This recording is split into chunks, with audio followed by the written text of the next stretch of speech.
Country delight buffalo milk ని మా family వాళ్ళకి ఎప్పటి నుండో వాడుతున్నాను. ఈ పాల ఫస్ట్ యూజ్ నుండి నాకు దీనిపైన చాలా నమ్మకం వచ్చింది. Choose country delight and live better.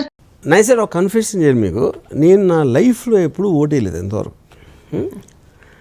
అది ఎందుకు అంటే మేబీ పార్ట్లీ అసలు నేను ఎప్పుడు కూడా ఏ గవర్నమెంట్ మారినా ఏం డిఫరెన్స్ పడుతుంది అనే ఒక feeling right from my teens నుంచి, అంటే ఆల్మోస్ట్ సోకాల్డ్ నాకు ఓటేసే వయసు వచ్చినప్పటి నుంచి అదే పాయింట్.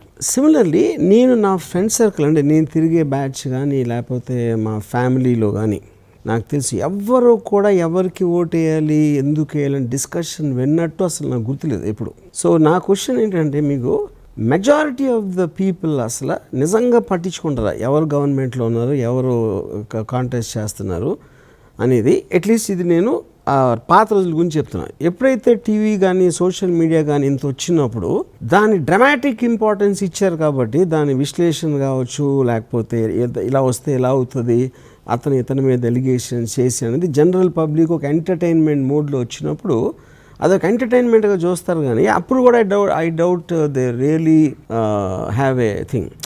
దీనికి సంబంధించి నేను ఒక టీవీ 9లో ఒక 2 years బ్యాక్ లాస్ట్ ఎలక్షన్ అప్పుడు ఒక జర్నలిస్ట్ తోటి ఒక చిన్న ఎక్స్పెరిమెంట్ చేశాను. మేనిఫెస్టో అని ఎలక్షన్ మేనిఫెస్టో పార్టీ రిలీజ్ చేసినప్పుడు ఎవడన్నా చదువుతాడు అసలు అని ఒక 50 మందిని అడిగితే ఒక్కళ్ళు కూడా మేము చదువుతామని చెప్పాల. అంటే రాసిన వాడు తప్ప ఎవడు చదివి ఉంటాడు.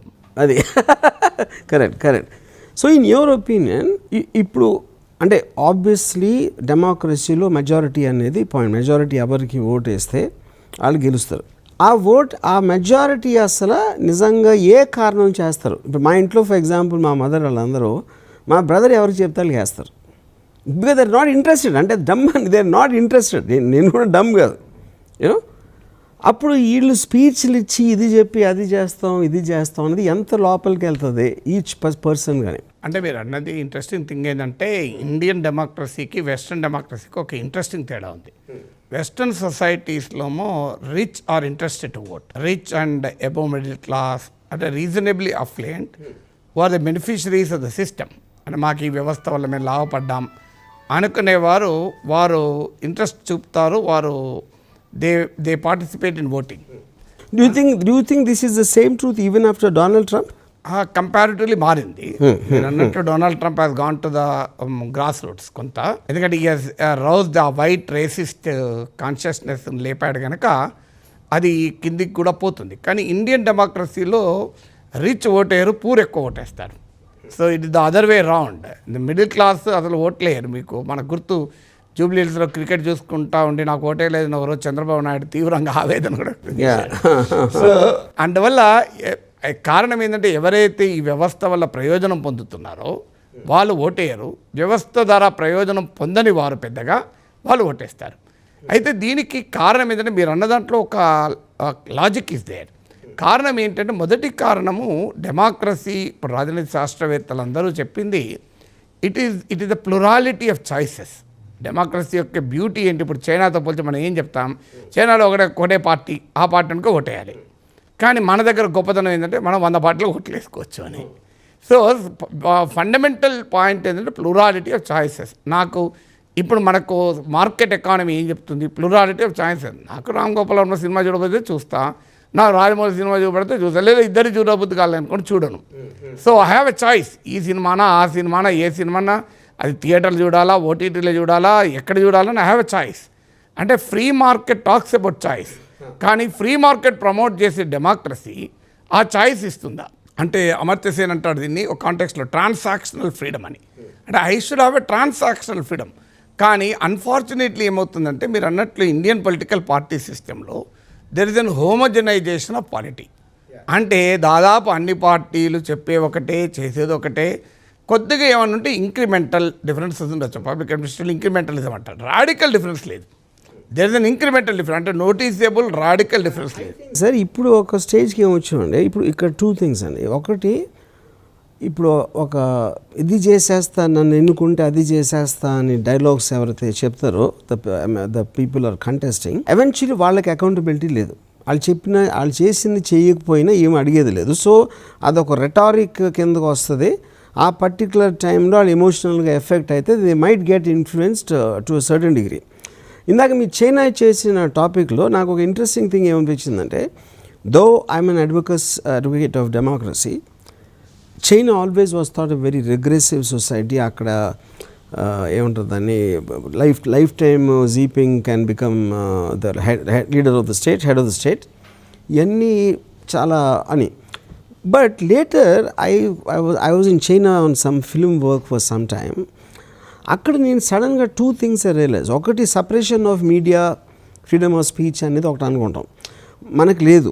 కానీ దాని వలన మనం ఏం అడిషనల్గా బెనిఫిట్ పొందుతున్నామని నాకు అర్థం కావట్లేదు. ఎందుకంటే మీడియా ఎప్పుడు మీకు ఫస్ట్ హాఫ్ సినిమాలు వేస్తుంది. They will raise an issue, they won't take it to the finishing. For example Sushant Singh murder ఉంది, మర్డర్ అనేసి ఒక 1 year అరిచారు దాని మీద. After that it just forgotten, as if it never happened. So ఇన్ని వ్యూ పాయింట్స్ వచ్చి దేనికి కూడా ఒక క్రెడిబిలిటీ అనేది లేకపోతే, just having a choice, how does it matter? అంటే అసలు మీరు అన్నది పాయింట్, అసలు చాయిస్ అనేది కూడా ఇది. అందుకే నేను ఇది నాట్ ఎ రియల్ చాయిస్. ఇప్పుడు వీ రిపోర్ట్ యూ డిసైడ్ అని చెప్తూ ఉంటుంది ఒక ఛానల్. కానీ మీరు ఎలాగ డిసైడ్ చేసుకోవాలో ఇన్ఫ్లుయెన్స్ చేసి అది రిపోర్ట్ చేస్తుంది. అలాంటప్పుడు అది you are not presenting facts, you are presenting them with a certain tinge, certain perspective, a certain way of selectively you're discriminating what to tell and what not to tell, which is not a fair choice. కానీ ఇప్పుడు ఆ media కూడా మానోపలి లేదు. ఇప్పుడు that is the beauty of thing. Correct. నేను ఒకప్పుడు మీడియాకి మానోపలి. ఇప్పుడు నేను పలానా మాట్లాడాలంటే వాడికి ఇష్టం ఉంటేనే మాట్లాడాలి, లేవని పిలవరు, ఏమన్నారు పిలవరు. సో ఇప్పుడు నేను పలానా టాపిక్ అంటే ఇది చూడరు సార్ అంటారు. అంటే వాళ్ళు ఏదో నిన్ననే ప్రేక్షకులందరితో మీటింగ్ పెట్టినట్టు 1,00,000 మందిని కలిసినట్టు, ఆ 1,00,000 మంది నేను చెప్పింది ఇంట్రెస్టింగ్. ఇది ఎగ్జాక్ట్లీ సినిమా ఇండస్ట్రీ ఇలాగే ఆపరేట్ అవుతుంది. ఎందుకు అరే ఇలాంటి సబ్జెక్ట్ ఎవరు చూడరు, ఇలాంటిది ఎవరు చూడరు, అప్పుడు మీడియా కూడా అదే వాడుతుందంటే వాళ్ళు చూపించేది కూడా సినిమా అని అర్థం కదా. మళ్ళీ అదే కాదు, హార్ట్ సైకాలజీ ఎవరు చూడరు అంటారు. ఒకటి సక్సెస్ అయినాక మళ్ళీ అందరూ అదే సేమ్ ఎగ్జాక్ట్లీ మళ్ళీ అందరూ అదే రకమైన సినిమాలు తీస్తారు. ఒకటే ఇప్పుడు మీకు 2014 తర్వాత తెలంగాణ డైలెక్ట్లో సినిమాలు 1 2 సక్సెస్ అయినాయి. ఇప్పుడు ప్రతి ఒక్కడు తెలంగాణ డైలెక్ట్లోనే సినిమాలు తీస్తున్నారు. Sir leaving aside films, coming back again to China, ఇప్పుడు మనకు ఒక 4 5 year ఎలక్షన్ సైకిల్ ఉందండి. ఇప్పుడు జీప్ ఇంకా అది లేదు, ఎందుకంటే ఆయన ఉన్నంత వరకు ఆయనే ఉంటారు. అప్పుడేంటి, ఆటోమేటిక్గా ఎవరినా కుర్చీ కొట్టేస్తారు, నెక్స్ట్ ఎలక్షన్కి ఏం చేయాలి, అంతకుముందు ఎలక్షన్లో ఏమైంది అనేది పట్టించుకోకుండా all the time he can actually use, if at all intense, for the thinking about betterment of the country.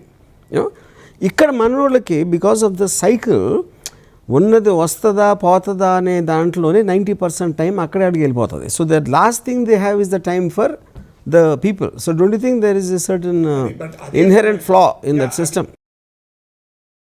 And it's a natural instinct towards the populism. You can't avoid, because ultimately you have to get votes. ఇప్పుడు 5 ఏళ్ళు నేను 20 ఏళ్ళ తర్వాత result వచ్చేటువంటి ఒక project చేపడతా అంటే ఎవడు పట్టించుకుంటాడు? 20 ఏళ్ళ దాకా ఉంటే కదా. అందువల్ల డెఫినెట్గా ఇన్స్టాంట్ కాఫీ లాగా ఇన్స్టాంట్ రిజల్ట్స్ వచ్చేటువంటి కార్యక్రమాలు పెట్టుకుంటారు. I agree with you. అందువల్లనే మీరు గమనించండి, ప్రజలు ఎందుకు మీలాంటి వాళ్ళు ఎందుకు, మీరెందుకు ఓటు వేయలేదన్న దాంట్లోకి వెళ్ళడం లేదు. ఈ ఓటు వేసేటప్పుడు ఆ కాన్షియస్నెస్ ఎందుకు సమస్య వస్తుంది అంటే, నా ఓటు వల్ల నా జీవితం మారుతుందన్న భావన రావాలి కదా. కరెక్ట్. సో ఆ భావన రానప్పుడు why should I vote? Correct. So if I don't get that kind of feeling, so అందువల్ల నా జీవితం మారుతున్న భావన రావడం లేదు. కారణం ఏంటంటే, ఒక రకంగా పొలిటికల్ సిస్టమ్ అనేది రాడికలీ డిఫరెంట్ చాయిసెస్ ఇవ్వడం లేదు. మీరన్న ఇంకో పాయింట్ పాపులిస్ట్ ఓరియంటెడ్. కానీ అదే సమయంలో మీరు గమనించండి, మీరు అన్నట్లు చైనా కానీ ఇంకెక్కడ కానీ, if the dictator is the benevolent then fine, it can yield good results కొనసాగడం కాదన్నాను. కానీ not necessary. The very character of dictatorship ఏంటంటే, it tends to create tyrants. కానీ డెమోక్రసీలో కూడా ఇట్స్ టిరెన్సీ ఆఫ్ మెజారిటీ టిరెంట్గా మారిపోయాడు. అంటే ఎవరికి మెజారిటీ, ఆ మేరకు నిజంగా మెజారిటీ కూడా లేదు. ఇప్పుడు ఏ ప్రభుత్వం అయినా 30-35% ఓటింగ్ వస్తే వాళ్ళు గవర్నమెంట్లోకి వస్తున్నారు. మీరు 70% ఓట్లు వేస్తారు, అందులో 35% వస్తే అధికారం వస్తుంది. అల్టిమేట్లీ 25%. సో ఇండియా ఒక పాపులేషన్లో 25% ఓట్లు వేస్తే గవర్నమెంట్లు వస్తున్నాయి. But unfortunately that is what the existing system is. We don't have a propose. Sir I want concentrate on me last చెప్పింది ఎగ్జిస్టింగ్ సిస్టమ్ అనేది ఏదైతే ఉందో, ఇప్పుడు ఒక కంపెనీ ఉందనుకోండి, ఆ కంపెనీకి ఒక CEO ఉంటాడు ఏదో రకరకాలు. We are giving them designated position and authorization to a certain thing of how they should run the company. It is being appointed like a job, you know. All the company's people are not voting and putting that guy in that position. So if you think of the democratic aspect like a company, though the company's intention is to make profit, the country's intention also is to get financially better and benefit everything, including the product it is making, the market it is catering to. అలాంటి ఆస్పెక్ట్లో అప్పుడు ఎవరు చేస్తున్నారు appointment? The people who are really concerned, who are qualified, who are X and Y and Z. ఇప్పుడు మనకి సిస్టంలో ఏమవుతుంది, ఎవరికో ఓటర్కి ఆడికి 5,000 2,000 ఏదో ఇచ్చినప్పుడు, and we're admitting that they are the majority and they do not have the qualification to understand, so you are bribing them to vote. కానీ qualification ఉన్నవాడు కూడా గొప్పగా ఎలక్ట్రల్ చాయిసెస్ లేవు. మీరు అంటే that is the one side of the story. So అప్పుడు నా point ఏంటంటే, మనమే ఇప్పుడు ఫర్ ఎగ్జాంపుల్ మన మునుగోడు బై ఎలక్షన్లో వాళ్ళు వచ్చి మాకు 2,000 ఇస్తా అన్నారు, 1,000 రూపాయలే ఇచ్చారు అని గొడవ చేస్తే, they are actually thinking that's a legitimate thing. That is అంత ఇన్నోసెంట్ పీపుల్ అలా ఉన్నప్పుడు it is an embarrassment even for that. But the media conveniently ignores that. వాళ్ళు ఎంతసేపు ద పాలిటిక్స్ ఆఫ్ ఈయన రూపాయలు ఎప్పుడో తీసుకొని ఉన్నారు పెయిడ్ న్యూస్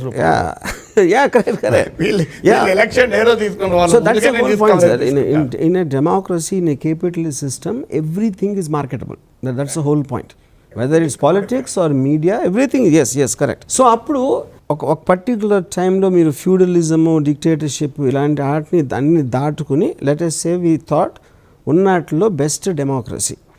బట్ డెమోక్రసీలో కూడా ఇప్పుడు అంటే అడ్వాన్స్మెంట్లో ఇన్హెరెంట్ ఫ్లాస్ ఉన్నాయి. అంటే మనం ఒకలాగా చెప్తే అందరూ కలిసి మెజారిటీ ఎవరిని ఎన్నుకుంటే వాళ్ళు, కానీ డిక్టేటర్షిప్ లాగా ఉండకూడదు, ఎవడు పడితే అని పెట్టడం అనేది that's a great thought at the beginning.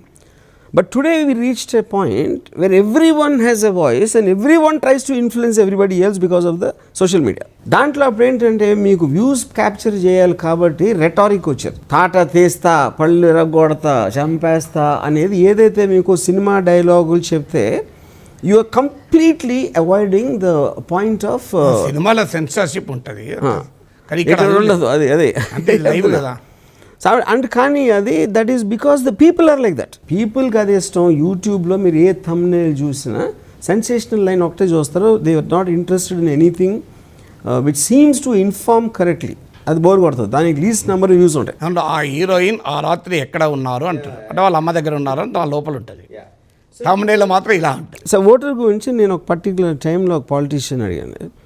ఇప్పుడు మీరు ఇస్తారు, మీ ఎగస్ పార్టీ ఇస్తుంది, ఇంకో పార్టీ ఏదో ఇస్తుంది, ముగ్గురు ఒక 3-way ఎలక్షన్ ఉంటే ఎవరు ఎక్కువ డబ్బులు, అప్పుడు వాళ్ళందరి దగ్గర తీసుకుని వాళ్ళు ఇష్టం వచ్చిన వాళ్ళకి వేస్తారు. How does that ensure that you are paying money and he is voting? ఇది ఒక పాయింట్.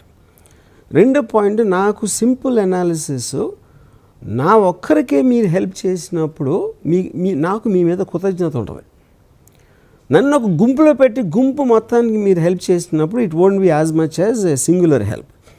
థర్డ్ పాయింట్ ఏంటి, మీకోసం చేస్తున్నారు, మీకు ఓటు వేస్తానన్నది మీరు నాకు హెల్ప్ చేయట్లా డబ్బులు ఇచ్చి. అప్పుడు అలాంటప్పుడు మీ మీద అసలు నాకు ఏమాత్రం పర్సనల్ వాల్యూ ఉండదు, అంటే డబ్బు ఆస్పెక్ట్లో. So how does that work అంటే అతను ఇంట్రెస్టింగ్ ఆన్సర్ ఇచ్చాడు. ఓటు వేస్తారు అనేమో రామ్ గోపాల్, ఎయ్యరేమో అనే భయంతో ఇస్తాం అన్నాడు. So there is a difference between the two. అందరు ఇస్తున్నప్పుడు మీరు ఇవ్వకపోతే అమెరికన్ ఇవ్వకపోతే అది అవుట్ ఆఫ్ రెకనింగ్ అని. So because your an analyst of such experience, నా క్వశ్చన్ ఏంటంటే, how much do think giving the money, అది ఎవరు స్టార్ట్ చేశారు, ఎప్పుడు స్టార్ట్ చేశారు అనేది పక్కన పెట్టేస్తే, అది I don't know if it happen so much in north India, I'm not really very sure. It's a practice which started a few years back in the south. నాకు I don't even know much about the other states. అది ఎంత effect చేస్తుందని మీ ఉద్దేశం? అంటే అది ఒకటి, money యొక్క power అనేది డెఫినెట్గా ఉంటుంది, కానీ ఒక స్ట్రాంగ్ పొలిటికల్ మూడ్ ఉన్నప్పుడు ఆ మనీ ప్రభావం తగ్గిపోతుంది. ఎందుకంటే ప్రజలు ఆ పొలిటికల్ మూడ్తో ఓటేస్తారు. ఒకటి ఇది. రెండవది, అందరూ డబ్బు ఇచ్చే వరకు కొంత నెగెట్ అవుతుంది, ఎందుకంటే ఎవరికో ఒకరికి డోకా ఇవ్వాల్సిందే. కరెక్ట్. సో మీరు వచ్చి అదే అదే ఇందాక చెప్పినట్టు కృతజ్ఞత Exactly. ఉండాలి. అందరూ దేవుని మీద ప్రమాణం చేసుకొని డబ్బులు ఇస్తారు. ఇప్పుడు దేవునికి మొక్కి అయ్యా నేను ముగ్గురు దగ్గర డబ్బులు తీసుకున్నా, ఎవరో ఇద్దరిని ముంచాలి అని చెప్పి మనస్సాక్షిపగా ఓటేస్తారు. 2. మూడోది ఏంటంటే మీకు కాంపిటేటివ్ పొలిటికల్ సిస్టమ్ ఉన్న చోట కంపారిటివ్లీ మీకు మనీ ఇన్ఫ్లుయెన్స్ కంపారిటివ్లీ తక్కువ ఉంటుంది.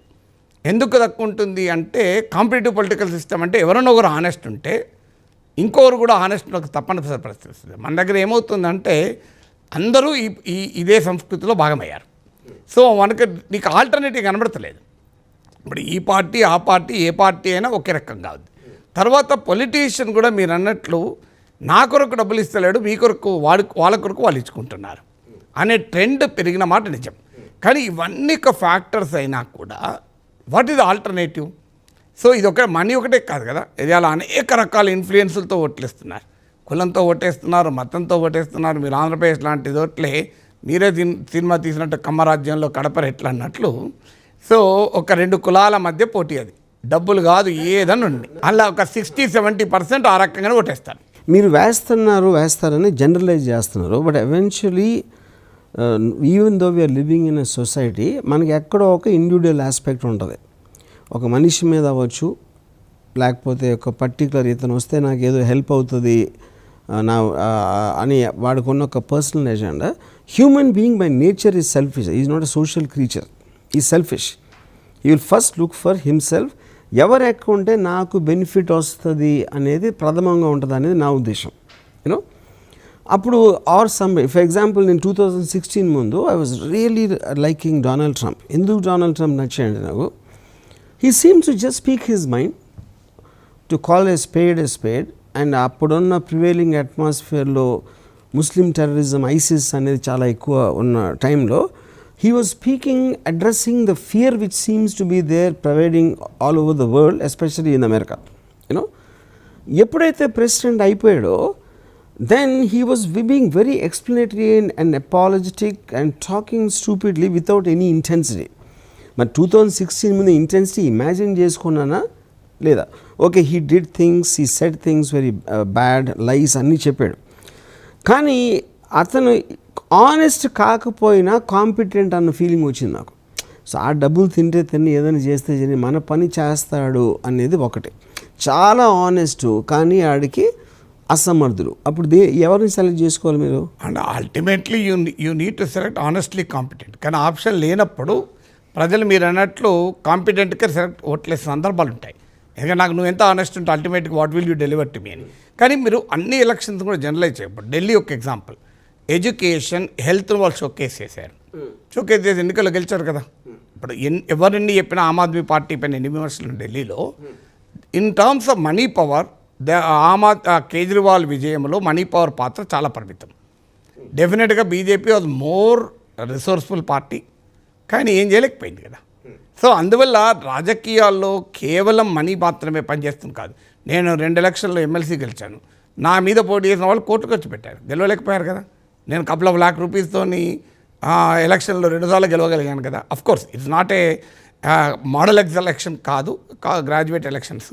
బట్ 2021కి వచ్చే వరకు గ్రాడ్యుయేట్ ఎలక్షన్లు కూడా మనీ పవర్ పనిచేసింది. అంటే ఎడ్యుకేటెడ్ ఓటర్స్ కూడా డబ్బులు తీసుకున్నారు. గేటెడ్ కమ్యూనిటీలు ఉన్న వాళ్ళు కూడా మా కమ్యూనిటీకి ఏమి ఇస్తారని అడగడం మొదలుపెట్టారు. So that kind of a change has come. But still I got 57,000 votes. 57,000 మంది ఓట్లు అయితే డబ్బులు ఇవ్వకుండా కొట్టేశారుగా. ఇంకా మిగతా వాళ్ళకు కూడా డబ్బులు ఇవ్వకుండా కొంతమంది ఓటేసి ఉంటారుగా, అందరూ డబ్బులతో ఓటేస్తారని అనలేం కదా.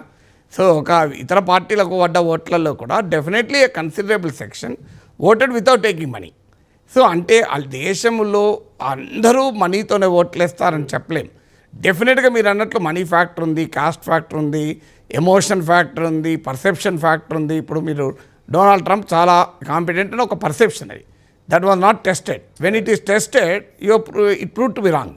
సో ఇలాంటి ఫ్యాక్టర్స్ అన్నీ ఉన్నాయి. కానీ బట్ డెమోక్రసీ అంటే ఓట్లు వేయడము గెలవడమే కాదు. Unfortunately the problem with the understanding is voter 5 ఏళ్ళకి ఒకసారి ఓటు వేయడమే డెమోక్రసీ అనుకుంటున్నాడు.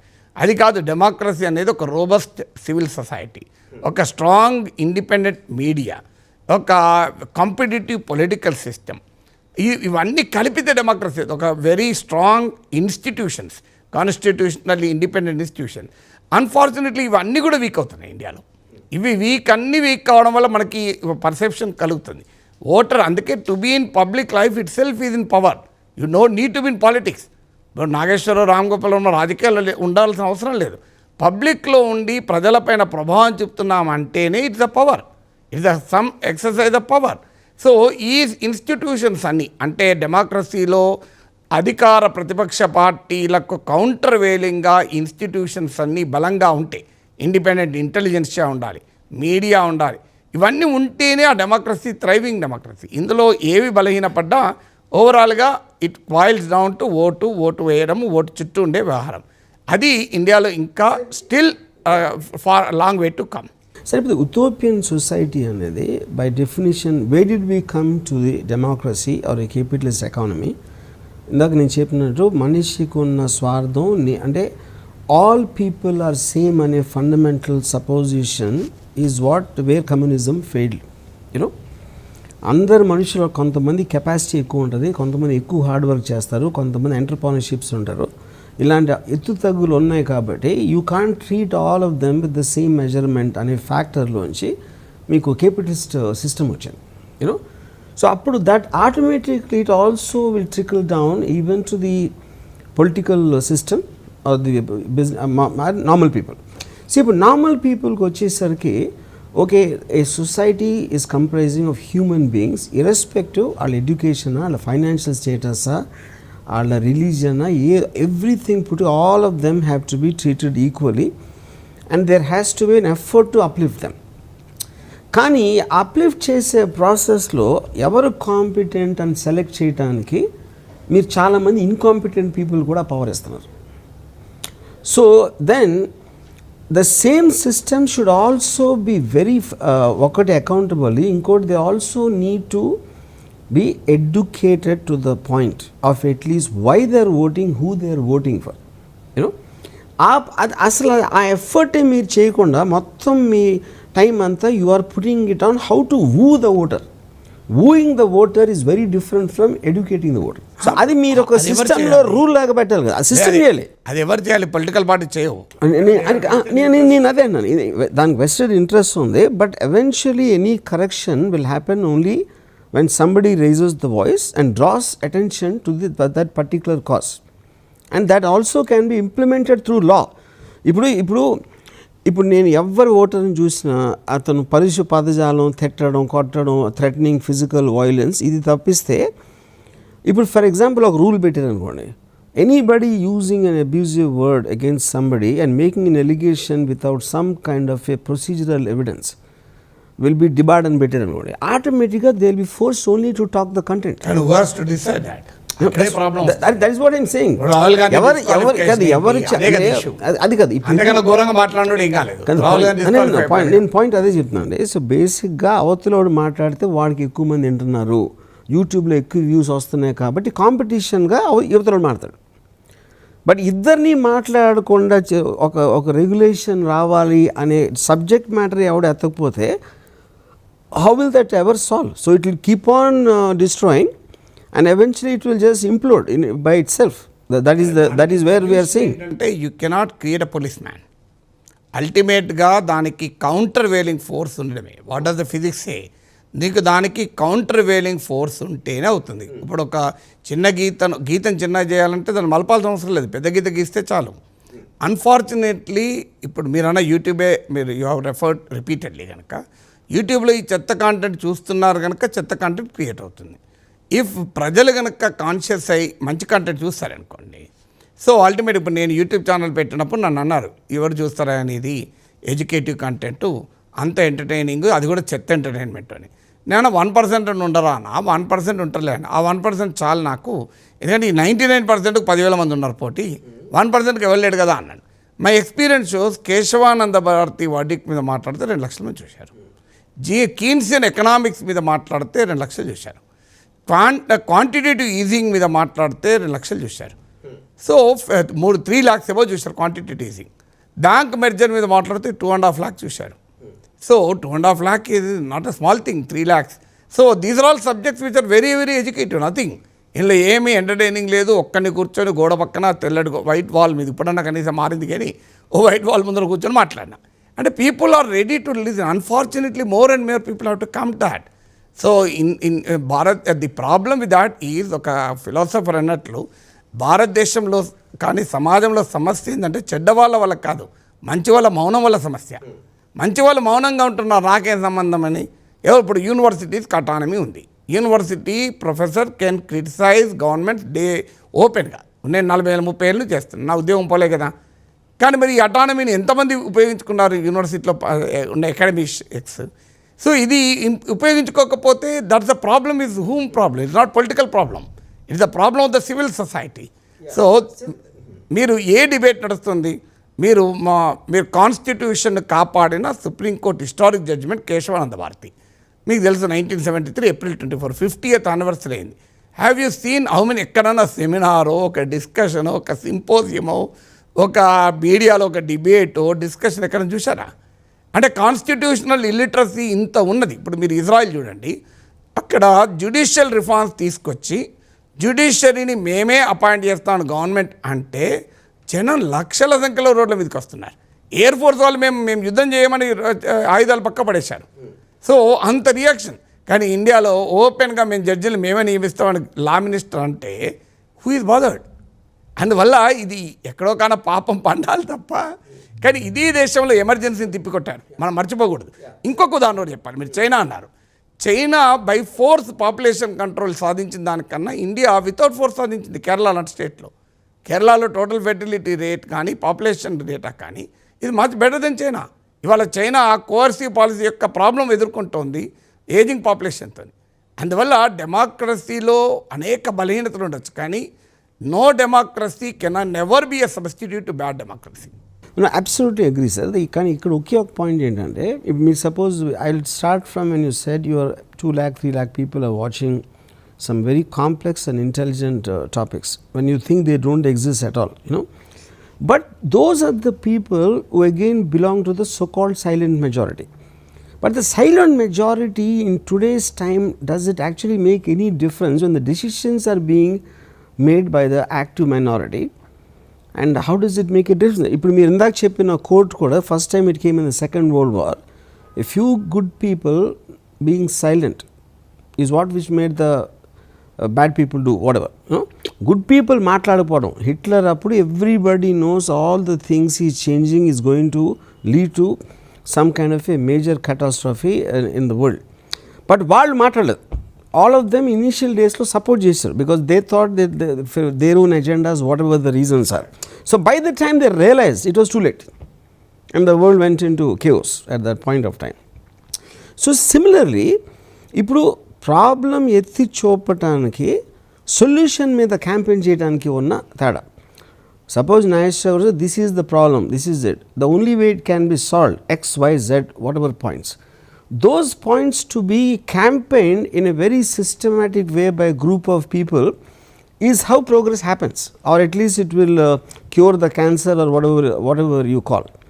Suppose now fundamental point, voting system, if the government is the most important, governments ఎలా ఎలక్ట్ చేస్తున్నారు, ఎందుకు చేస్తున్నారు, సింపుల్ అసెంబ్లీ ఉంది. అసెంబ్లీలో each representative or whoever won the seat should talk about his area or concern with the state or maybe the country. ఈ కారణం ఇలా జరుగుతుంది, దీనికి ఇలాంటి సొల్యూషన్ ఉండొచ్చు. ఇంకోటి అతను డిబేట్ చేసి అతను ఇది కరెక్ట్ కాదు అది కరెక్ట్ అని ఆడేదో చెప్పాలి. People are listening to all of them talking about the issues which generally everybody is facing. అది లేకుండా కూర్చో అని లెగ్గానే గంతులేసి చప్పట్లు కొట్టి లేకపోతే బల్లలు గుద్ది అని చేస్తున్నప్పుడు అంత క్లియర్ కట్గా you know this the most undignified and unprofessional behaviour for the kind of a job you're being given which is the top job. Probably మీ స్కూల్లో కూడా అలౌ చేయరు అలాంటి బిహేవియర్ ఈ రోజుల్లో. You're doing it in the assembly. అలాంటప్పుడు మీరు regulation content తప్పిస్తే మాట్లాడకూడదు. Like in American senate, if they're given 5 minutes time, they will finish it in 4.5 minutes and nobody will interrupt when one person is speaking. అది enforce చేయడం ఎంత పెద్ద కష్టం అసలు. బికాజ్ మీరు అదే చెప్తున్నా. I know I'm saying if the people కానీ ఎవరు కానీ ఇది ఎన్ఫోర్స్, అప్పుడు మీకు అకౌంటబిలిటీకి ఇది ఎందుకు ఎన్ఫోర్స్ చేయరు అని ఎవరన్నా డైరెక్ట్గా వాళ్ళని అడుగుతున్నారా? Nobody is asking. మీరు లివింగ్ రూమ్లో మన ఇద్దరం కూర్చొని డిస్కస్ చేస్తున్నాం కానీ there has to be some body independent of the government, like election commission ఉన్నట్టు political people behavior when they're talking to the public, which means there's a breach of trust to start with. నేను ఇది చేస్తాను అది చేస్తాను Shanghai చేస్తా హైదరాబాద్ అని చెప్పి దాని తర్వాత ఏం చేయకపోతే it comes under 420 section, because the breach of trust and fraud. దీనికి problem is a vicious circle అండి. ఇప్పుడు ఏమవుతుంది, అసెంబ్లీలో అల్లరి జరుగుతుంది, మైక్లు కొట్టుకుంటారు, బూతులు తిట్టుకుంటారు, ఒకరికొరు కొట్టుకుంటారు, షర్ట్లు తిప్పుకుంటారు. మీడియా అప్పటిదాకా వేరే వార్తలు ఇచ్చింది, వెంటనే అసెంబ్లీ లైవ్ సంచలనం అని మొదలు పెడతారు. పెట్టిన తర్వాత జనం అప్పటిదాకా టీవీ చూడనోడు టీవీ పెడతాడు, అప్పటిదాకా యూట్యూబ్ చూడనోడు యూట్యూబ్ పెడతారు, లైవ్లు చేస్తుంటారు. ఇవన్నీ చూసినోడు పొలిటీషియన్ ఏమనుకుంటాడు, పొలిటీషియన్ అల్టిమేట్లీ మీరు ఎంతమంది చెప్పినట్టు is a sales man. So he has to cell his politics, he has to cell himself. ఏమనుకుంటాడు, నేను పాపులర్ కావాలంటే ఇదే పద్ధతి అనుకుంటాడు. So this is the vicious circle. నేను కౌన్సిల్ ఎంటర్ అయిన తర్వాత ప్రైస్ రైస్ పైన ఒక ½ అన్ అవర్ మాట్లాడాను. I have studied a lot, ఈ కంట్రీ అన్నీ చదివిపోయి మాట్లాడితే నేను I'm a friend of media. నా స్టూడెంట్స్, క్లాస్మేట్స్, ఫ్రెండ్సే ఎడిటర్లు, సీఈఓలు ఛానళ్లకు not a single sentence appeared next day morning, despite having such a big contact with media. ఇక సామాన్యుడు మాట్లాడితే ఇంకేమొస్తుంది. సో బట్ నేను కనుక ఓ పొట్లకాయ మెడకేసుకొని, ఓ సోరకాయ భుజాన తగిలించుకొని, ఇలా సుయోధన సార్వభౌమంలాగా ఓ పాములాగా పొట్లకాయ వేసుకొని విన్నుంటే it would have been a very big hit అయ్యేది. So what should I do? కష్టపడి చదివి ½ అన్ అవర్ మాట్లాడాలా, దానికో రెండు రోజులు వెచ్చించి పొట్లకాయ సోరకాయలు కొనుక్కొని వెళ్ళిపోవాలా? సో ఈ విషయస్ సర్కిల్ బ్రేక్ కావాలి. It has to be replace by a virtuous cycle. ఏం కావాలి వర్చువస్ సైకిల్ అంటే, నేను బాగా మాట్లాడితే మీడియా ప్రజలు రియాక్ట్ కావాలి, కానీ అల్టిమేట్గా ఇట్స్ ఎ మార్కెట్ ఎకానమీ. ఇప్పుడు మీరు ప్రజలు క్యారెట్ తింటుంటే క్యారెట్ డిమాండ్ వస్తుంది, ప్రజలు మీరు చాక్లెట్ తింటే చాక్లెట్ డిమాండ్ వస్తుంది. ఒకప్పుడు ఉలువ, మేము చిన్నప్పుడు మా నాన్నమ్మ అనేది, ఏం రా రే చదువుకోరా, చదువుకోకపోతే ఉలువలు తిని బతకాల్సి వస్తుంది రానేవాళ్ళు. ఉలువలు తిని బతకాలి అని తిట్టేవాళ్ళు, అంటే ఉలువలు అంత పేదవాళ్ళు తినేవాళ్ళు అన్నట్టు. ఇప్పుడు ఉలువ చారు రెస్టారెంట్లు వచ్చేసాయి, అంటే ఉలువలు తినడం ఫ్యాషన్ అయిపోయింది. ఒకప్పుడు మక్కలు జొన్నలు తింటున్నారంటే వాళ్ళు చాలా పేదవాళ్ళు. ఇంటికి అల్లుడు వస్తేనే, నేను ఆదిలాబాద్ జిల్లా వాడిని, యూస్ టు సీ అల్లుడు వస్తే ఇంటికి పండగలు అయితే వైట్ రైస్ తినేవాళ్ళు. సో అలాంటిది ఇప్పుడు ఎవరు తింటున్నారు? జూబ్లీహిల్స్ తింటున్నారు, మక్కలు, జొన్నలు, సజ్జలు, రాగులు, కొర్రలు, సామలు ఇవన్నీ తింటున్నారు కదా. అంటే what I'm want to tell is ultimately it is a demand. You have to create a demand for democracy. ఆ డిమాండ్ ఎవరు క్రియేట్ చేయాలి? మీరు, నేను, నోరున్న జనమంతా క్రియేట్ చేయాలి, తెలివైన మెదళ్ళు ఉన్న వాళ్ళంతా క్రియేట్ చేయాలి, స్వతంత్రంగా మాట్లాడగలిగే శక్తి ఉండి అవకాశం ఉన్నవాడు అందరూ చేయాలి. అది చేయనప్పుడు ఇలాగే ఉంటుంది. ఇంకో there is no other way. See, that is never going to happen, sir, because the bulk of the people are very busy in living their own lives. But somebody What- has to do it. No, that's what I'm saying. Somebody has to do అనేది in any kind of a society. Always implementation of the law of a department ఉన్నప్పుడు, election ఎలా చేయాలి అనేది election commission ఏదో ఉన్నట్టు, in terms of just regulating the behavior of the people who matter the most, and to see that the voter is getting the right information and fair information, and also to facilitate the choice he has an education aspect అనేది మీరు అది కంప్లీట్గా ignore చేసినప్పుడు it will never happen. Right now what is saying ఎవరు చేస్తారు? Regulation అంటూ మొదలైతే అధికారంలో ఉన్నవాడు ఎప్పుడు మంచినే రెగ్యులేట్ చేస్తాడు, మంచినే రెగ్యులేట్ చేస్తాడు, చెడుని రెగ్యులేట్ చేయడు. ఎందుకంటే వాడు అవసరం ఇప్పుడు కాదు. మీరు sir you are talking about వాళ్ళ పాయింట్ ఆఫ్ వ్యూలో. నేనేం చెప్తున్నానంటే, any time you want to correct something which is going wrong, logically you need to first identify where the flaw is and why it is happening, and then to look at a remedy of how to correct it. అసలు ఎక్సర్సైజే మీరు చేయనప్పుడు ఎలాగవుతుంది అన్నది. So ఇప్పుడేంటి, మీరు ఇదంతా ఇలాగ decline అయిపోయి it will completely come to chaos ఇప్పుడు ఈ లెక్కన. ఎందుకంటే why is this happening? Like you rightly said, in a market economy everybody is looking for themselves. ఒక మీడియా వాళ్ళకి నాకు టీఆర్పీ రేటింగ్ కావాలి, వాడు అలా పెడితే ఎక్కువ మంది చూస్తున్నారు, ఇది చూస్తున్నారు. Everybody is in to that, fair enough, which is what the human nature is. ఇప్పుడు ట్రాఫిక్ ఉందనుకోండి, I want to go first, నేను ఎవరిని కూడా నేను ఓవర్టేక్ చేసుకుని నా ఇష్టం వచ్చినట్టు వెళ్ళిపోతాను. ఆర్డర్ ఉండాల్సిన అవసరం ఉంది, మొత్తం జామ్స్ వచ్చేస్తాయి లేకపోతే యాక్సిడెంట్స్ అవుతాయి కాబట్టి యువర్ రెగ్యులేటింగ్ ట్రాఫిక్లో రెడ్ లైట్ గ్రీన్ లైట్ ఈ లైట్ ఏదని పెడతారు. Same thing logically should apply to everything and most importantly to the political system. కానీ అక్కడ ఇక్కడికి ఒక డిఫరెన్స్ ఉంది. ఇదేమో వాల్యూ న్యూట్రల్, అంటే there is no vested interest here. అందరికీ అవసరమే కదా, యాక్సిడెంట్లు ప్రివెంట్ చేయడం అందరికీ అవసరమే, కానీ అక్కడ అందరికీ అవసరం లేదు. అంతకు ఎందుకు అవసరం? That is for the whole society. కరెక్టే, సొసైటీకి అవసరమే, ద స్టేట్కి అవసరం లేదు. దోస్ హూ మ్యాన్ ద నేను అదే అంటున్నాను. But they will have to follow when the people understand. That is where the exactly people do not know, even know. Unfortunately, constitution is not taught. నీకు ఆశ్చర్యం వేస్తుంది. We teach environment అవసరం, we teach ecology అవసరం, we teach arts, but we don't teach constitution. Yeah, that is exactly what I'm saying. మీరు ఎక్కడ 10th class social studies 9th class social studies ఒక చిన్న lesson మినహా about 10th class should an engineering student not know the constitution of India? ఓ medical student constitution of India అవసరం లేదా? కానీ ఎక్కడ రాజ్యాంగం అనేది ఒక పాఠ్యాంశం కూడా కాదు. Unfortunately we don't bother. Who knows the constitution? వాళ్ళ రైట్స్ తెలియవు, డ్యూటీస్ తెలియదు, కాన్స్టిట్యూషన్లో ఏముందో తెలియనప్పుడు ఏ కాన్స్టిట్యూషనల్ లిటరసీ లేనప్పుడు దీనికి ఏరే లిటరసీ ఏరికలు వస్తుంది. సార్ నేను just for the heck of it sir, మనం కాజెస్ మాట్లాడుతున్నాం, మీరు కాజెస్ చెప్తున్నారు. నేను just I want you to tell me if at all we can at least try to travel in a direction where this can be better. What do you suggest? Exactly. మీరు ఇప్పుడు ఒక example చెప్తారు. ఒకప్పుడు muscle power ఉండేది. మేము చిన్నప్పుడు వాడు గుండాయిజంతో ఓటర్లను ప్రభావితం చేసేవాడు. Thanks to technology, thanks to media muscle power లేదు కదా. అంటే technology has change it, completely change. ఇప్పుడు ఎక్కడ మనీ పవర్ ఉంది తప్ప మజిల్ పవర్ లేదు. కానీ ఇదే టెక్నాలజీ మనీ పవర్ని పెంచింది. గూగుల్ పేలో పంపించేసుకుంటున్నారు డబ్బులు, ప్రశాంతంగా ఫోన్పేలో పంపించుకుంటున్నారు. సో అందువల్ల ఎప్పుడు కూడా టెక్నాలజీ ఒక్కొక్కసారి competition solve certain problems. So ఒకప్పుడు గ్యాస్ కనెక్షన్ రావాలన్నా, ఒక టెలిఫోన్ కనెక్షన్ కావాలన్నా పైరవీలు చేయాల్సిండే, లేదా డబ్బులు పెట్టాల్సిండే. ఎప్పుడైతే కాంపిటీషన్ వచ్చిందో there are 100 people are ready to give it, it has gone కదా. సో ఒకప్పుడు దూరదర్శన్ ఒక్కటే ఉన్నప్పుడు అధికార పార్టీకే ప్రచారం ఉండేది. ఎప్పుడైతే కాంపిటీషన్ వచ్చిందో అది పోయింది కదా. ఇవాళ ప్రతిపక్ష పార్టీకి ఛానళ్ళు ఉన్నాయి, అధికార పార్టీకి ఛానళ్ళు ఉన్నాయి. ఎవరికి లేవు ఛానళ్ళు? కొన్ని ఓపెన్గా ఉండొచ్చు, కొన్ని సీక్రెట్గా ఇండియన్గా ఉండొచ్చు. But the reality is every political party, dominant political party has somebody to favour. ఎవరికైనా లేదంటే అన్ని ఛానళ్ళు వాళ్ళకి అనుకూలంగా ఉన్నట్టే. నేను ఒక పెద్ద పార్టీ అతను అడిగాను, మీకు సొంత ఛానల్ పెట్టుకోండి. మాకు సొంత ఛానల్ ఎందుకు సార్, అన్ని మా ఛానలే కదా అన్నాడు. అందరూ మాకు అనుకూలంగా ఉన్నప్పుడు నేను ఛానల్ పెట్టుకోను, అందరికీ ఎందుకు వ్యతిరేకత తెచ్చుకోవాలి అన్నాడు.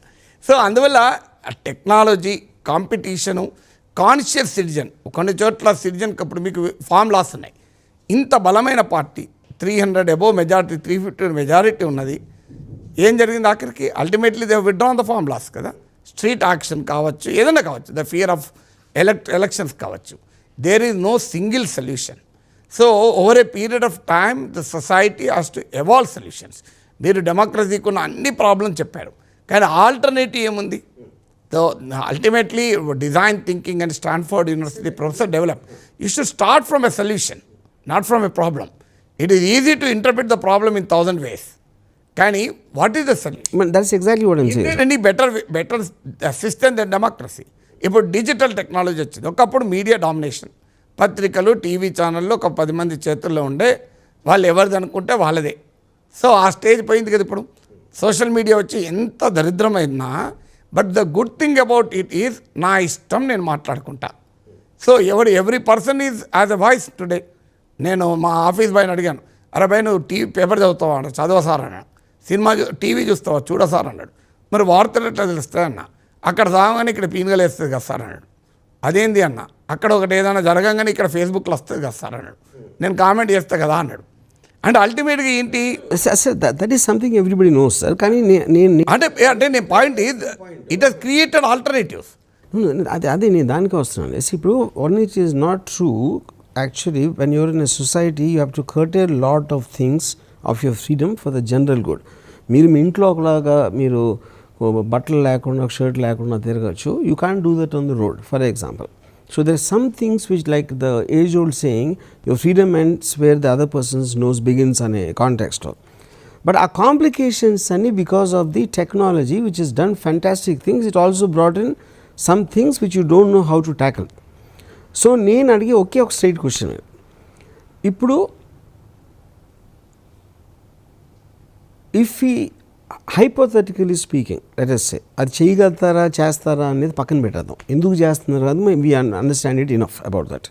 Any elected leader if he speaks in public he cannot make a false claim without evidence, he cannot use personal abusive language or threaten physically or orally or whatever this thing, you know. And in the assembly you should not overlap or just interrupt అనేది రెగ్యులేషన్స్గా పెట్టి దానికి సంబంధిత punishments ఏంటి అని పెట్టారు అనుకోండి. First of all దాన్ని ఎందుకు అపోజ్ చేస్తారు ఎవరైనా, నా క్వశ్చన్ ఒకటే. అది పెట్టినప్పుడు the politicians will be force to talk only content, they have no other choice. అప్పుడు బయటపడతారు.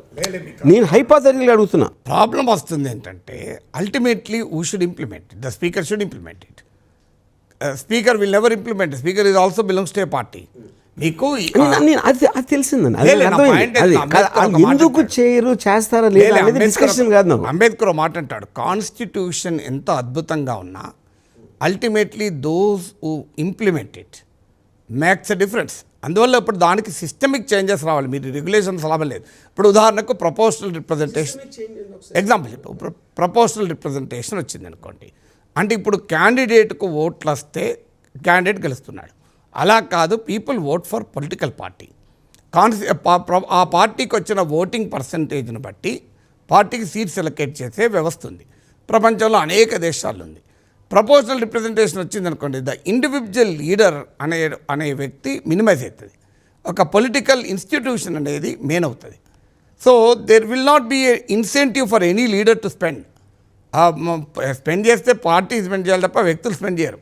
ఎందుకంటే నేనే ఎమ్మెల్యే కావాలని రూల్ లేదు, ఆ పార్టీకి నాకు వచ్చిన ఓట్లను బట్టి నేను ఎమ్మెల్యే అవుతా. సో ఇలా మనం సిస్టమిక్ చేంజెస్ ఆలోచించాల్సిందే తప్ప. కానీ నేను అదే అన్నాను, ఇప్పుడు నేను మనం స్ప్రెడ్ అవుట్ అవుతున్నాం. నేను అనేది if you just address one point at time, so then we can come with the reasonable thing. మీరు రెగ్యులేషన్స్ అనేది చేస్తే వర్కౌట్ అది ఎందుకు వర్కౌట్ అవుతుంది చెప్పండి. అది ఎవరు ఇంప్లిమెంట్ చేయాలి రెగ్యులేషన్? అంటే ఇప్పుడు మీకు traffic any regulation sir, red light వేస్తే ఆపాలి, గ్రీన్ లైట్, అది రెగ్యులేషన్, అది ఎవ్రీబడి ఈస్ ఫాలోయింగ్. లే ఫండమెంటల్ పాయింట్ ఉంది. ట్రాఫిక్ రెగ్యులేషన్ ఇంప్లిమెంట్ చేస్తానికి అక్కడ ఒక ట్రాఫిక్ కానిస్టేబుల్ ఉన్నాడు. లేకపోతే ప్రజలు, ఇప్పుడు నేను అక్కడ చదివాను, జపాన్లో, నేను వెళ్ళలేదు కానీ అక్కడ ట్రాఫిక్ లేనప్పుడు కూడా ఒక రెడ్ లైట్ పడితే ఆగిపోతారట. ట్రాఫిక్ లేదు కదా అని కూడా పోరు. సార్ అవన్నీ వద్దు సార్, కాదు. నేను I want concentrate only on this point sir. ఇది ఒక ప్లీజ్ నేను అడిగేది ఏంటంటే, మీరు ఫైన్ వేస్తారు, రెడ్ లైట్ లేకపోతే అరెస్ట్ చేస్తాడు, లేకపోతే ఏదో చేస్తాడు అని. There is a regulation, there is an implementation, there is also a punishment for that. A combination of these three is which is controlling the traffic. కానీ అది ఎవరు implement, that there is a institute. అరే నేను అదే అంటున్నాను. ఇప్పుడు మనకు first of all అది లేదంటున్నా, ఇంటరప్ట్ చేయకూడదని ఉందా లా? ఎందుకు లేదు ఉంది. ఇప్పుడు వెల్లోకి మీకు ఆ రూల్స్కి తక్కువేం లేదు. వెల్లోకి దూసుకెళ్ళకూడదు, నినాదాలు చేయకూడదు, ఇవన్నీ పార్లమెంటరీ ప్రొసీజర్స్లో ఉన్నాయి. Ultimately nobody is implementing it. So నీకు నోటికి వచ్చినట్టు మాట్లాడారు అనుకోండి, క్రిమినల్ డిఫమేషన్. అప్పుడు మీరు దాని మీద only those people can do it or even outsiders can do it. Outside చేయలేరు. మళ్ళీ సమస్య వస్తా అంటే ఇప్పుడు సార్ నేను common citizen, okay, I'm looking at the representatives of the country who I'm paying taxes for, who I'm voting, who I'm having some expectations. When I see them wasting time, నా దగ్గర వచ్చిన ఒక employee నేను ఇచ్చిన పని చేయకుండా, నేను అతను ఎందుకు ఫంక్షన్ ఇచ్చినా అది చేయకుండా ఉంటే I will fire him or I will do anything for him. అంటే దాన్ని రీకాల్ పద్ధతి పెట్టాలి. మళ్ళీ ఆ రీకాల్ పద్ధతి పెట్టినప్పుడు మళ్ళీ అక్కడ డబ్బులతోనే ఓట్లేస్తారు. See there is a problem. కానీ ప్రాబ్లమ్ని అడ్రస్ చేయడానికి you first need to identify and acknowledge it's a problem. అది ఎవరు దాని దగ్గరికి వెళ్ళట్లేదు అన్న. That problem is repeatedly acknowledge. Even నాకు ఇప్పటికి గుర్తు 50th year ఆఫ్ ఇండిపెండెన్స్లో రోజు పార్లమెంట్ సెంట్రల్ హాల్లో they have taken a solemn oath, మేము వెల్లోకి దూసుకురాము అని. నెక్స్ట్ డే నుంచే వెళ్ళకు దూసుకెళ్తున్నారు. నేను అదే చెప్తున్నా. ఇప్పుడు ఫర్ ఎగ్జాంపుల్ శేషన్ మన ఎలక్షన్ శేషన్ వచ్చినప్పుడు first time ever we realize that there is something called election commission. అంతవరకు నేను పేరేం లేదు. యా, ది పీపుల్ ఈ ఇంప్లిమెంట్ ఇట్ అనేది వస్తే తప్ప సాధ్యం కాదు. ఇప్పుడు అల్టిమేట్గా ఒక ఎమ్మెల్యే ఇష్టం వచ్చినట్టు మాట్లాడాడు అసెంబ్లీ లోపల బయట, అతన్ని డిస్క్వాలిఫై చేయాలి. ఎవరు చేయాలి? అక్కడే పాలిటీ సమస్య వస్తుంది. ఇప్పుడు ఆ అవకాశం చట్టాలు ఉన్నాయి. ఇప్పుడు క్రిమినల్ డిఫమేషన్ చట్టం ఉంది, మాట్లాడితే 2 ఏళ్ళు జైలు శిక్ష. 2 ఏళ్ళు జైలు శిక్ష ఉంటే పార్లమెంట్ డిస్క్వాలిఫై అవుతాడు. ఎవరి విషయాలు ఇంప్లిమెంట్ అయింది? ఒక్క రాహుల్ గాంధీ విషయాలు ఇంప్లిమెంట్ అయింది. ఇంకెవరి విషయాలు అయిందా ఇండియాలో? దీన్ని బట్టి రాహుల్ గాంధీ తప్ప క్రిమినల్లీ డిఫేమేటరీ మాట ఎవరు మాట్లాడలేదు ఇండియాలో politician. Should we come to that conclusion? మరి అది everybody knows that there are thousands of politicians, hundreds of legislators who spoke criminally defamatory language. మరి ఏం కాలే కదా ఎవరికి? అంటే law is selectively implemented because people in power have to implement the law. You can't allow. What is the reason? And ఇప్పుడు ruling party కూడా though they are in power and there already procedures like you said, వాళ్ళు ఎందుకు implement చేయరు? ఎందుకు చేయరు? వాళ్ళకి interest కదా. That suits their purpose. వాళ్ళు చేస్తారు కదా. ఇప్పుడు మీకు యాంటీ డిఫెక్షన్ లా ఉంది, మీకు శరత్ యాదవ్ ఉన్నాడు, రాజ్యసభలో శరత్ యాదవ్ని ఇమ్మీడియట్గా డిస్క్వాలిఫై చేశారు. మరి లోక్సభలో డిస్క్వాలిఫై చేశారు అట్లా ఇమీడియట్గా. ఎందుకు చేస్తలేరు? If it suits there political interest they will do it. If they doesn't suit there political interest they don't do it. అల్టిమేట్గా ప్రజలు దీన్ని అంగీకరించకూడదు. ఇప్పుడు పలానా ఎమ్మెల్యే ఇలా బిహేవ్ చేస్తున్నాడు కానీ ఓటే, అలా ప్రజల్లో చైతన్యం లేదు కదా. అక్కడ సమస్య వస్తుంది. ఇప్పుడు అసలు ఎన్నడూ పార్లమెంట్లో నోరు విప్పినోడు గెలుస్తున్నాడు కదా ఎలక్షన్లలో.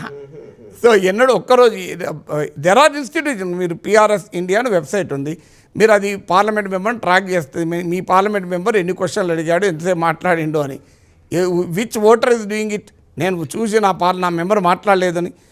The moment you create more regulation it is prone to misuse. మీరు రెగ్యులేటరీ ఇన్స్టిట్యూషన్స్ పెంచుకున్న కొద్ది ఏమవుతుంది? ఇప్పుడు అల్టిమేట్గా ఒక పలానా వ్యక్తి ఇలా మాట్లాడకూడదు అనుకో, అల్టిమేట్గా ఇది ఎవరు నియంత్రించాలి? అంటే జూబ్లీహిల్స్ పోలీస్ సబ్ ఇన్స్పెక్టర్ నియంత్రించాలి నువ్వేం మాట్లాడినావని. సో అది ఆచరణలో సాధ్యం కాదు. అందువల్ల అల్టిమేట్గా ప్రజల చైతన్యమే పరిష్కారం, ఇంకో పరిష్కారం ఉండదు. ఎందుకంటే ఇక్కడ పొలిటికల్లీ పార్టిజాన్ ఇంట్రెస్ట్ ఉంటాయి కనుక. పొలిటికల్లీ పార్టిజాన్ ఇంట్రెస్ట్ లేని చోట సాధ్యమవుతుంది, అక్కడ సాధ్యమవుతుంది. అక్కడ కూడా ఇక్కడ సాధ్యమవుతుంది. మీకు ఇప్పుడు ఇన్ని యాక్సిడెంట్లు జరుగుతున్నాయి. ఏదన్నా ఒక ఎంతమంది యాక్సిడెంట్ జరిగినప్పుడు రియల్గా శిక్షలు పడుతున్నాయి. ఒక విఐపి కొడుకు యాక్సిడెంట్ చేశాడు అనుకోండి, ఏమవుతుంది? Nothing will happen. అందరికీ తెలుసు కదా మన వ్యవస్థలో. సో ఎంతమంది చట్టాన్ని అవాయిడ్ చేస్తున్నారు. సో అందువల్ల conscious citizen is the only solution. It's a very difficult thing, but that is the only solution. So ఇప్పుడు ఇజ్రాయిల్ ఎగ్జాంపుల్ నేను చెప్పాను. జ్యుడిషియల్ రిఫార్మ్స్ అక్కడ మొదలు పెడితే, రిఫార్మ్స్ అన్న పేరిట government wants to take over judiciary.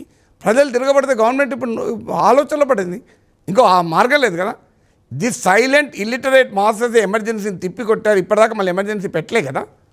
అల్టిమేట్గా ఎప్పుడు తిప్పికొట్టారు? నువ్వు ఎన్ని రెగ్యులేషన్లు లేవా? భారత రాజ్యాంగంలో అన్నీ ఉన్నాయి ఎమర్జెన్సీ పెట్టకూడదని. కానీ ఒకరోజు ఫండమెంటల్ రైట్స్ ఉంటే సస్పెండ్ చేసి పడేశారు. 3 జడ్జిలను పక్కకు పెట్టి జూనియర్ని తీసుకెళ్ళి చీఫ్ జస్టిస్ చేశారు. సుప్రీంకోర్టే గవర్నమెంట్కి అనుకూలంగా తీర్పు చెప్పింది. కానీ అల్టిమేట్గా నిలబడ్డది 77కి వచ్చారు, ప్రజలు తీసి పడేశారు. అందువల్ల ఎంత పవర్ఫుల్ పర్సన్ అయినా ultimately it has to be judge in the people's court. ఈలోగా స్ట్రాంగ్ పీపుల్, మీరు అన్నట్టు సెషన్ వచ్చాడు, కొంత something happen. So that is only a process. You don't have a మీరు చెప్పినట్లు ఇన్స్టాంట్ సొల్యూషన్స్ లేవు, మ్యాజిక్ పిల్స్ లేవు. అదే ఓకే సార్, కానీ నేను దాని గురించి అడగట్లేదు. ఇప్పుడు కాన్స్టిట్యూషన్ రాసిన టైంలో all the great intelligent people, well-meaning, whatever the research, they thought through everything, but it was written at a time period where there are so many technologies which were not there at that point of time. They never thought a day will come, people will start violently threatening each other, or the YouTube or anybody and everybody can spread misinformation. And a misinformation వల్ల మీకు reputations పోతున్నాయి, ఇది పోతున్నాయి, అది పోతున్నాయి, all of them. And then the so-called media trials, all of them were not there when the constitution was written. So the amendments aspect to present దానికి ఇది మారుద్దాం అనేది, like you said, the political parties have their own agenda and they always want that particular freedom to move around. So the more regulations they create, వాళ్ళు జైల్లో పెట్టుకున్నట్టు ఉంటుంది. No, which is what? But strangely, even in a country like America, after Donald Trump came, it seems to be becoming like our country. ఇప్పుడు January 6th జరిగిన riot is something nobody could have imagined happening 3-4 years back in a place like America. So the whole world seems to be going in that direction. ఒక ఇంక అంటే ఇప్పుడు America లాంటి చోట జరగకపోతే ఇంకా వేరే చోట ఎక్కడ జరుగుతుంది? అంటే ఇప్పుడు మీరు అన్నట్లు కాన్స్టిట్యూషన్ అనేది ఒక టెక్స్టే కాదు, ది కాన్స్టిట్యూషనల్ కోర్ట్స్ ఇచ్చే జడ్జిమెంట్స్ కూడా కలిపితే కాన్స్టిట్యూషన్ మీరు అన్నట్లు ఇవి ఏవి లేనప్పుడు 70 ఏళ్ల కింద రాయొచ్చు. But the interpretation of the constitution is done on a daily basis. That's how మీరు ప్రైవసీ అనేది ఒక ఫండమెంటల్ రైట్ అని 30 ఏళ్ళ క్రితం 40 ఏళ్ళ క్రితం ఎవరు అనుకోలేదు, అవసరం కూడా రాలేదు. కానీ ఇవాళ ప్రైవసీ అనేది ఒక ఫండమెంటల్ రైట్ అని సుప్రీంకోర్టు జడ్జిమెంట్ ఇచ్చి దాన్ని రైట్ టు లైఫ్లో భాగమని చెప్పింది. సో చెప్పిన తర్వాత the concept of privacy has expanded. సమస్యల కాన్స్టిట్యూషన్ కాదు, మీకు యాంటీ డిఫెక్షన్లా ఉంది, లాలో క్లియర్గా ఉంది. ఒరిజినల్ పార్టీ స్ప్లిట్ అవుతూనే దాన్ని మీకు మెర్జ్ అవుతాయని మెర్జరు. ఇప్పుడు ఏమంటున్నారు, ఒక అసెంబ్లీలో నాకు 3 ఎమ్మెల్యేలు ఉన్నారు, 2 వెళ్ళిపోతే మెర్జరు అయిపోయింది అంటున్నారు. ఇప్పుడు ఉదాహరణకు Telugu Desam parliamentary party is merged with BJP, Congress TDP legislature party is merged with TRS. ఎట్లా అవుతుంది అది? There is no party call Congress legislature party, ఎట్లా మెర్జ్ అవుతుంది? There no party call TDP legislature party, there only Congress TDP. అవి ఎట్లా మెర్జ్ చేసుకోలేదు. మీరు యాంటీ డిఫెక్షన్లా చదవండి, క్లియర్గా ఉంది ఒరిజినల్ పార్టీ అని. కానీ ఇది ఇంత క్లియర్గా ఉంది, it is violated every day. Unfortunately supreme court has to speak. ఇప్పుడు గవర్నర్ రాజ్యాంగం రాసినప్పుడు గవర్నర్ బిల్లును as soon as possible action తీసుకోవాలన్నారు. యాజ్ సూన్ యాజ్ పాసిబుల్కి నేను యాజ్ ఫార్ యాజ్ పాసిబుల్గా అర్థం చేసుకుంటా. అదే నా దృష్టిలో సూన్ అంటే ఏమనాలి? నీకు you have no option to keep your bills. కానీ యాజ్ సూన్ యాజ్ పాసిబుల్ నా దృష్టిలో what is your sense of time is different, my sense of time is different. అంటే అన్ఫార్చునేట్లీ సుప్రీంకోర్టు ముందుకు వచ్చింది మొన్న, బట్ సుప్రీంకోర్టు వాజ్ హెసిటెంట్. లేకపోతే supreme court చెప్పాల్సిందే not more then 4 weeks. కానీ సుప్రీంకోర్టు చెప్పలేదు. నెక్స్ట్ లెవెల్కి ఇలాగే అయితే చెప్తారు, చెప్పకుండా మీకు ఎందుకు ఆర్టికల్ 356 ఎన్నేళ్ళు మిస్యూజ్ అయింది? అంబేద్కర్ అంటాడు I hope it will be a dead article అంటాడు, but it was more living and kicking. Nehru టైంలో స్టార్ట్ అయింది అది 1950s. కానీ ఏమైంది? సుప్రీంకోర్టు ఎస్ఆర్ బొమ్మాయిలో హిస్టారిక్ జడ్జిమెంట్ ఇచ్చింది. So you cannot so easily dismiss a state government. మీరు దాని తర్వాత ఇంతవరకు ఏ స్టేట్ గవర్నమెంట్ డిస్మిస్ చేయడం కష్టమైపోయింది కదా. అందువల్ల it has to be evolutionary. మీరు చెప్పిన ప్రాబ్లం ఉన్నా కూడా it has to be evolutionary అన్నట్టు. వరల్డ్ వైడ్గా డైనమిక్స్ ఆఫ్ పాలిటీ ఏమవుతుంది, it's a process, it's not an event. ఈ ప్రాసెస్లో రాజ్యాంగాన్ని డెమోక్రసీని నాశనం చేయ వాళ్ళు చేస్తూనే ఉంటారు, దాన్ని కాపాడుకునే వాళ్ళు కాపాడుకొని ఉంటారు. ఈ ఘర్షణలు ఎవరు నిలబడితే ఆ దేశ ఫ్యూచర్ నిలబడుతుంది. ఈ ఘర్షణలో అన్ఫార్చునేట్లీ డిస్ట్రాయ్ చేసే వాళ్ళే గెలిచారనుకోండి, it's a match, you can't avoid it. So వాడు బౌలింగ్ వేస్తాడు, వాడు బ్యాటింగ్ చేస్తాడు, 125 runs వేస్తారు, ఈజీగా టార్గెట్ రీచ్ కావచ్చు అనుకుంటాడు. కానీ రేపు వాడు 100కే అవుట్ అయ్యింది అనుకోండి, రీచ్ కాలేడు. It's like a match. ఈ మ్యాచ్లో ఎవరు గెలుస్తారనేది అన్ఫార్చునేట్లీ మీరు అన్నట్లు కొన్నిసార్లు అప్పర్ హ్యాండ్ అంటే forces which are inimical to the constitution వాళ్ళు గెలిచే అవకాశం కనబడచ్చు. కానీ ఇట్స్ ఎ ప్రాసెస్. సో కొంతకాలానికి మళ్ళీ జనం మారిపోతారు కావచ్చు. ఒకప్పుడు ఎరువు లేకుండా పురుగు మందు లేకుండా పండించారు, తర్వాత మళ్ళీ ఎరువులు పురుగు మందులు వేశారు, ఇప్పుడు మళ్ళీ organic farming, natural farming, 0 budget farming అంటున్నారు. So it's the process that has to rebirth. అంత ఇంకో మార్గం లేదు దానికి. So the way things are going right now, as far as your understanding and your experience in analyzing all this is concerned, what do you foresee in the next 5 years where things will go better or lesser or more destructive? అంటే macro level అంటే మీరు అన్న దాంట్లో problem ఉంది. Generalised statement is extremely difficult. In certain areas will do better, certain areas we may not do better.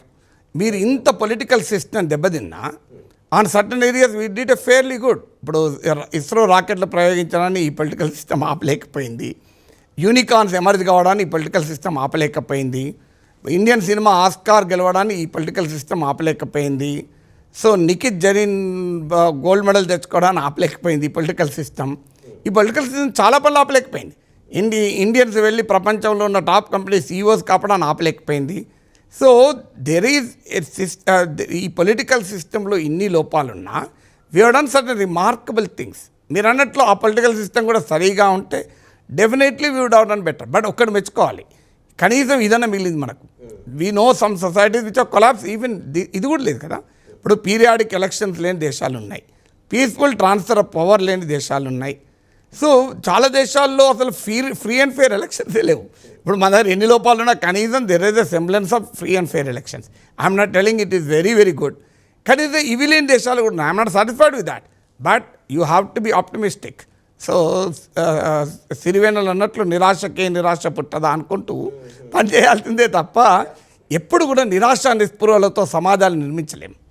You cannot create societies on a graveyard of frustration, on a graveyard of cynicism.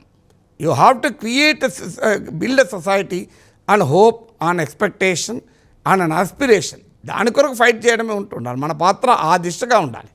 See, but the whole thing eventually, sir, boils down to this one line used, a free and fair election. And I don't know if that has any meaning in the context of today's times. That is what the whole problem is. Because in ideal situation, yes, because each and everything, if everybody has a choice to look at the half glass full and half glass empty, to reach a truth is impossible, because truth by itself has lost its meaning. Now it is the post-truth age. There is no truth. It is the post-truth age. సత్యానంతర ప్రపంచం. You create a perception which is considered as truth. You don't need to be truthful. ఆ manipulative ప్రపంచంలోకి మనం enter అయ్యాం. So there is a process of manipulating emotions. People are not voting based on their own reality also. You are creating an artificial reality on which people are voting. So people నీవు ఏమి చేసావన్న దానిపైన కాదు, నీవు ఏం చేస్తావని ప్రజలు నమ్ముతున్నాను దాని మీద ఓటు వేస్తున్నావు. నువ్వు ప్రజల్ని నమ్మించగలగాలి, ప్రజల ఎమోషన్స్తో ప్లే చేయగలగాలి. So that is not.